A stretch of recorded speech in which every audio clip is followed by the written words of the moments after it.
विक्रम से नाम છે મારું કે સર અરે મહેશ્વરી મેડમ છે ને એ તો બારના ભાવમાં ગઈ છોડીશ નહીં હોય ને જેવો અહીંથી છૂટીશ ને દિલ્હી ફોન કરીને એને ટ્રાન્સફર કરાવી દઈશ ખાનદાની માણસની કઈ ઇજ્જત છે કે નહીં ડેડી પ્લીઝ આ બડાઈ હાંકવાનું બંધ કરો તમે જે કાંઈ બોલી રહ્યા છો ને એક ડરેલો માણસ બોલતો હોય છે ફાંસીના માચડે આવીને ઊભા છો તમે ફક્ત દોરી નાખવાની બાકી છે તમારા ગળામાં સર મેં ડેડી તમારા વિરુદ્ધ પુરાવા મળ્યા છે તમે અત્યારે એવી પરિસ્થિતિમાં છો કે આજીવન આમાંથી બહાર નહીં નીકળી શકો ડેડી પ્લીઝ હું તમને હાથ જોડું છું કે મને બધું જ ડિટેલમાં કહો કે ત્યાં શું થયું હતું તમે મીનાક્ષીના સંપર્કમાં કેવી રીતે આવ્યા બધું જ કહો મને અને હા જે કંઈ પણ કહો બધું સાચે સાચું કહેજો કારણ કે જેટલું ખોટું બોલશો એમાં તમે જ ફસાશો મને તો કોઈ ફરક નહીં પડે જાડી ચામડીના છો પણ તમારી પાછળ મારી મમ્મીની શું હાલત થશે એ હું જાણું છું એટલે પ્લીઝ જે પણ કંઈ કહો એ સત્ય જ કહેજો જે રાત્રે મીનાક્ષીનું ખૂન થયું એ રાત્રે તમે એના ઘરે મળવા ગયા હતા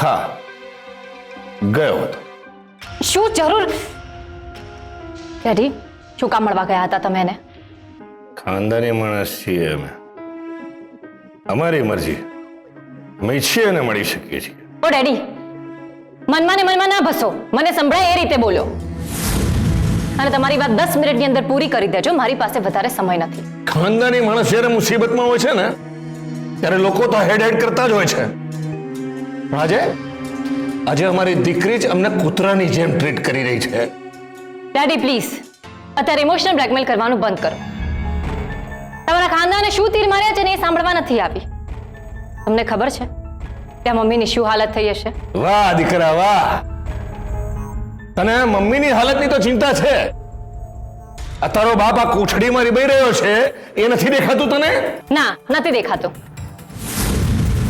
કારણ કે આ તો હજી કંઈ જ નથી હજી તો તમારા ઉપર 3rd ડિગ્રીનો ઉપયોગ કરવામાં આવશે ત્યારે તો આના કરતા પણ વધારે ખરાબ હાલત થશે તમારી એક પણ હાડકું સીધું નહીં રહે કેસર હું સાચું કહું છું મેં કંઈ નથી કર્યું હું એકદમ નિર્દોષ છું હા મારી પાસે ડુંગરવાળા કેસના પૈસા આવ્યા છે ને એટલે અમુક લોકોના પેટમાં બળતરા થાય છે કોઈકે મને ફસાવવાનો પ્રયત્ન કર્યો છે જે આખી જિંદગી લોકોને ફસાવતા આવ્યા આજે એમને કોઈએ ફસાવ્યા છે વાહ ડેડી વાહ એ કેસર ડેડી છું ઉતારો મારા પર વિશ્વાસ રાખવાને બદલે તું મારા પર જ શંકા કરે છે અત્યારે વિશ્વાસ ભરોસા બધું સાઈડમાં મૂકો અને રાત્રે શું થયું હતું એ મને કહો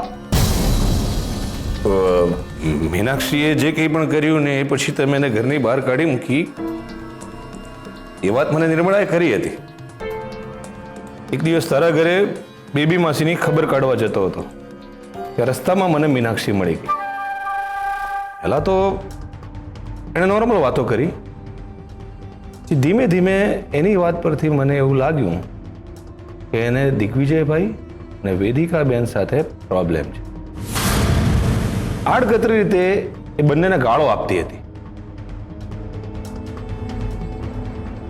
એટલે મારા મનમાં પ્લાનિંગ શરૂ થઈ ગયું આમે દિગ્વિજયભાઈ અને વેદિકાબેન મને પહેલેથી ખટકતા હતા મારે એમને પાઠ ભણાવવો જ્યારે જુઓ ત્યારે બંને જણા મારું અપમાન જ કરતા હોય છે મને ખબર પડી ગઈ હતી કે દિગ્વિજયભાઈ અને વેદિકાબેનને મીનાક્ષી સાથે દુશ્મની થઈ ગઈ છે દુશ્મનનો દુશ્મન એટલે આપણો દોસ્ત એમ વિચારી હું મીનાક્ષીને મળવા એના ઘરે ગાડી લઈને બહાર ઉભો રહ્યો ત્યાં ફરી અમે મળ્યા મેં એની સામે પ્રપોઝલ મૂકી કે આપણે બંને ભેગા થઈ ને દિગ્વિજયભાઈ અને વેદિકાબેનને પાઠ ભણાવીએ નહીં તો મૂર્ખ નીકળી મારી પ્રપોઝલને લાત મારીને મને કહે કે અમને પાછા મળતા નહીં પણ મેં એમનો પીછો ના છોડ્યો. ખાનદાની માણસ એકદમ અડગ હોય છે. એકવાર નક્કી કરી લે ને પછી પીછે હઠ ના કરે. અંદાની માણસ સારા કામ કરવામાં કેમ અડગ નથી હોતા? એ કે સર અત્યારે જ્ઞાન ના આપીશ. પછી શું થયું હતું? મેં નક્કી જ કરેલું ત્યાંને તો હું સણસામાં લઈને જ રહીશ. મેં એને 1-2 ફોન કર્યા, 1-2 વાર મળવા બોલાવી, પણ બરોબર રિસ્પોન્સ જ નથી આપતી. પણ એ રાત્રે ખબર નહીં એને શું થયું, એણે મને ફોન કર્યો ને મને મળવા બોલાવ્યો. હું તો ખુશ થઈ ગયો.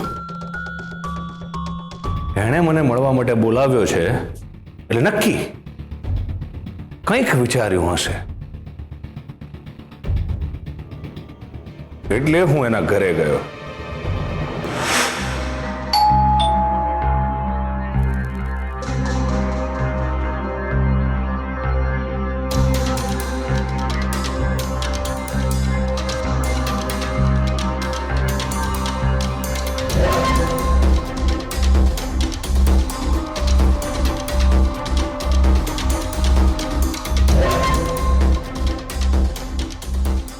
ક્યારનો ફોન કર્યો હતો?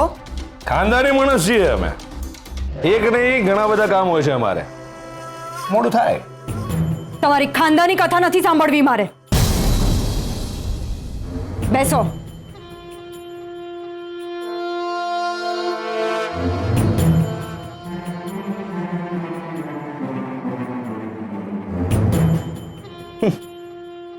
આવા ભંગાર ઘરમાં રહો છો? હું અહીંયા રહેતી નથી. આ મારી મીટિંગ પ્લેસ છે. ઓ અચ્છા. હવે તમારી આ ફાલતુ બકવાસ બંધ કરો અને મુદ્દાની વાત કરો. હા એકદમ બરોબર. હવે મુદ્દાની વાત કરીએ.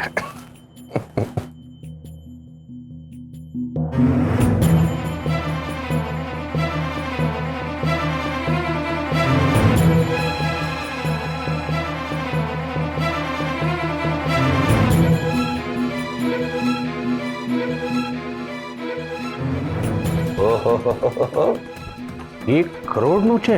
મેં કહ્યું ને તમને મુદ્દાની વાત કરો. હા મુદ્દાની વાત તો કરીએ જ છીએ, પણ શું છે કે આટલે દૂરથી હું આવ્યો છું તો ચા પાણીનું તો પૂછશો કે નહીં? અને રહેવા દો.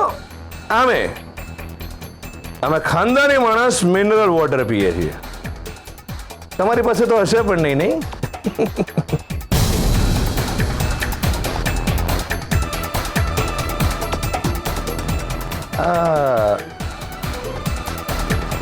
વોશરૂમ જવું છે.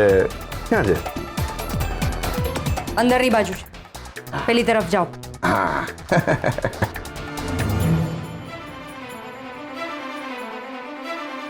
પણ શું છે કે આટલે દૂરથી આવ્યા છીએ તો પહેલા ફ્રેશ થઈ જઈએ, પછી છે આપણી જોડે સમય નિરાંતે બેસીને વાત કરીએ. આ શું ટાઈમ પાસ કરી રહ્યા છો તમે? જે વાત કરવા આવ્યા છો એ કરો અને નીકળો અહીંયાથી. હા પહેલા ફ્રેશ થઈ ગયા ને.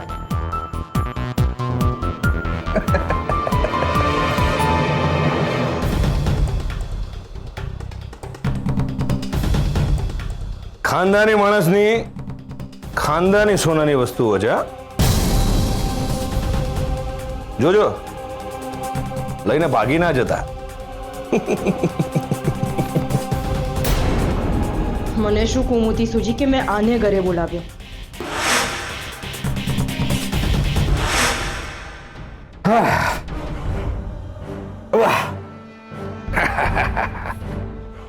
હવે એકદમ ફ્રેશ થઈ ગયો. ઓ